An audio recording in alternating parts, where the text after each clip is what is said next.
is need to improve the social studies curriculum. The history, the geography, and that is social studies. No.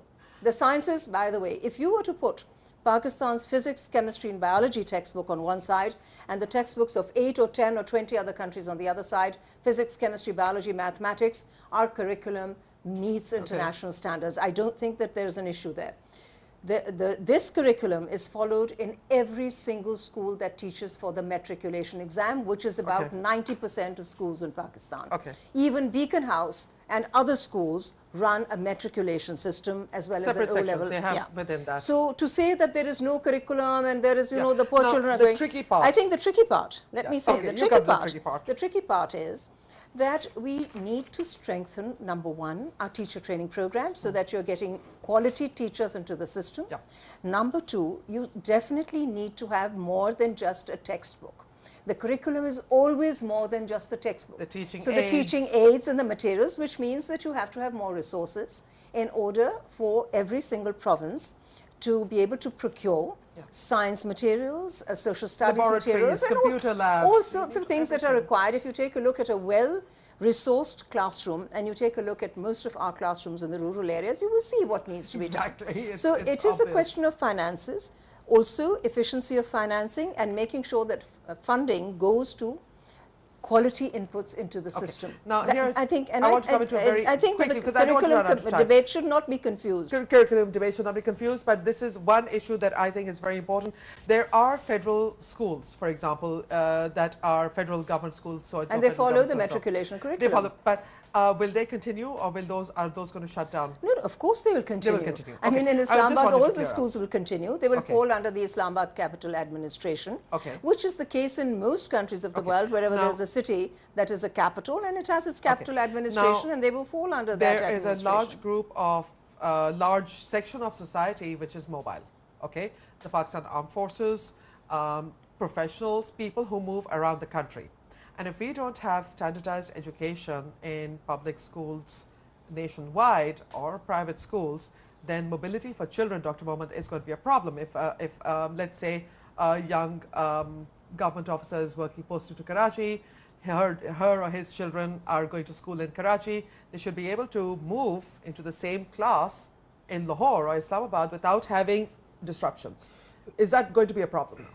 Well, you know, it brings out to the same point where I started. You know, if you have got a same system, then this problem would not exist in the first place. No, when we talk about provincial, I'm talking about devolution, provincial provinces having different curriculum. Look, I do not think that it would be a right thing that the different provinces should have a different curriculum. They can, the management can go under the provinces. Yes, they should be.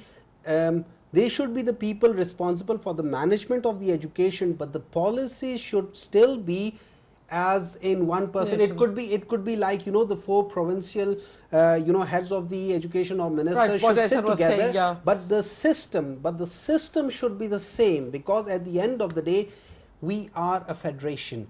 Fair enough, we have got different provinces, but we should not be divided because of the provinces, because of the ethnicity, because of those things. So it is vital, if we want to have a unity, if we want to develop a nationalism within the country, we need to address this issue now. And I think it should be there. I think it's a tricky one also, Ms. Wazirli, because I know that the British Council recently did a study, and I did a show on this as well, in which they said that the children should be taught the medium of instruction should not be English, and in fact they argued it should not even be Urdu, it should be in the language the child is more mother tongue. It should be in the mother tongue. In the mother tongue.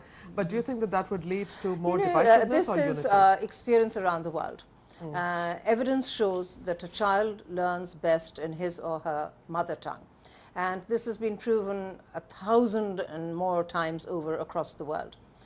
It is, I think, from an educational point of view, the soundest way to go, which is why in Sindh you find that the vast majority of schools in rural Sindh teach in Sindhi, because Sindhi is their mother tongue, and children learn far better in their mother tongue. English, Urdu can be taught after maybe grade 4. Maybe after this, it can be taught from class 1, but not necessarily as the medium of instruction. Now this is an issue that the provinces can take up. And I personally do feel that one has to place, and we as the Pakistan People's Party believe in a federation, and the federation means that the provinces must have their mandate and their jurisdiction and authority over these subjects which were on the concurrent list and which have now gone to them totally. What, so will be the status of your task force? I mean, the province Prime will take wise and judicious decisions in the interest of the people who live in that province. And I think one should not preempt this by saying that it's only the federation that's very patriotic and the provinces are not. No, not at all. But not you at know, all. because sometimes this is what is emerging from these sorts of discussions. Okay. Mother tongue instruction is certainly the most effective way to do things as far as getting children to learn well. The studies seem to say that. Then you have to have Urdu, and then you have to have English at some point. Now these are stages, and it is, you know, a province might decide to introduce English in class 3 or 4 or 5. Well, that's a provincial decision. If it may decide not to introduce English at all, and that's also a provincial decision. I don't think that one has to mandate those sorts of things. Yeah. But what I think one has to focus on is whether it is Sindhi instruction, or Punjabi, or Urdu, or Pashto, or English, the quality of the teacher, the teacher's training, the teacher's knowledge, the materials have to be high quality materials. And the schools have to be monitored well, there has to be performance, there have to be incentives for children I'm to be going to run out to of time. school. Crucially, you were the chairperson of the Special Task Force. You are the chairperson Yes. of the Special Now, Task Force in Education. What will be the status of that? I know this after the task force 18th is doing Amendment, a lot of work. clearly, the status of this task force will need to change, because the task force was a different type of task force. It was not a traditional task force in the sense that we didn't sit down and just have discussions and come up with a report and a set of It wasn't a recommendations. ministerial event. We were engaging with the provinces, because what we had attempted to do was to work with the provinces to help them improve their systems of delivery. Now, since delivery and implementation lies totally in the provincial jurisdiction, a national task force will no longer be involved in implementation, but maybe some sort of a working group or a temporary body, you can call it a steering committee or something like that, or a coordination committee. As Iqbal Saab has said, there should be an education commission of some sort. I think at some point maybe this issue will come up. I think it's so. It The seems task like a bit of a force's hole work that perhaps none of us were really looking will at have to carefully. change. Dr. Mohmand, of course, I want to give you the last word over here. If you can recap for us generally. We've talked about education extensively, but one of my frustrations is that sometimes you have the best intentions in the world, and you see all these wonderful plans and stuff, and execution, implementation is where we seem to fall flat on our face. Do you think that this government, the government, not Ms. Wazir Ali, the government, will be able to pull this off? Do you see them having the will? Well, with due respect, I don't see the will as there. I mean, if we even see, there have been 10 policies in the past since 1947, but nothing has changed.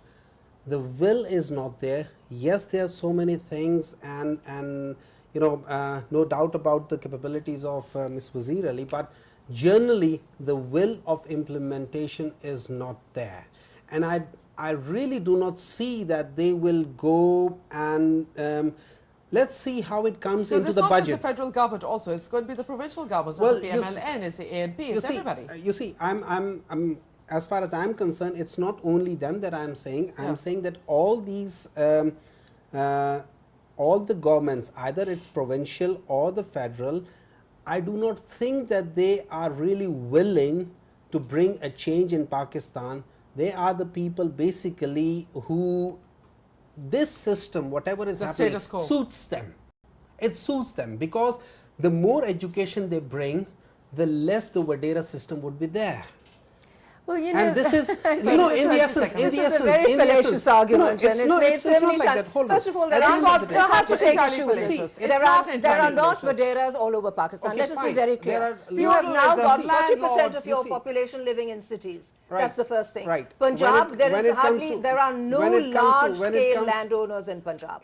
So I think this sort of, no, because this argument is taken frequently. I think I would say and this government, more than any other, this government has brought about the 18th Amendment, where the clear demonstration of will, parliamentary will of all political parties inside Parliament. Now, if a political party is because I think that what you're saying is completely distorting facts. A party that is sitting outside the Parliament says there's no political will.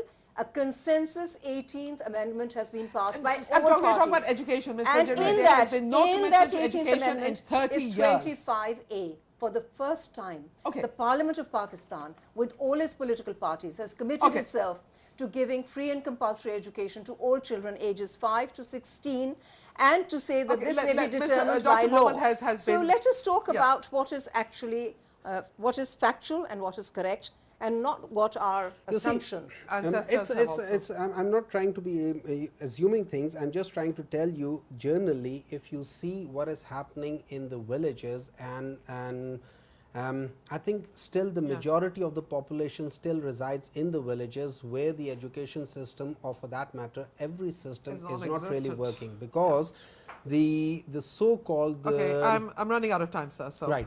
So yes, what she has said is very good on papers, and yes, everything is there, but I doubt the will. As you have just said, I doubt the will is there. And anyway, you know, yes, sir, I'm out of time. In next few months, we will know about it in the budget. Okay. I'd like to thank my guests Shahnaz Wazir and Dr. Humayun Mohmand for joining me on today's program. I'm much appreciated. Briefly joined by Ehsan Iqbal as well. And quickly, as we wrap up, David Cameron's visit to Pakistan was really our topic, but we completely sidetracked into education, which is obviously a very crucial issue, and I'm glad actually that we did. Little problems are cropping up, and we're looking that there could be some little loopholes in the field of education when it comes to the 18th Amendment. Great about Article 25A, but we may be need to look at maybe some kind of federal guiding commission or something for education. I hope that our legislators are going to look into that really, really quickly, because one thing, when we always talk about the things that need to be done, our checklist, one of the big things that should be on top is a big alarm clock. We don't have a lot of time. Qatrina saying Khuda Hafiz from Islamabad.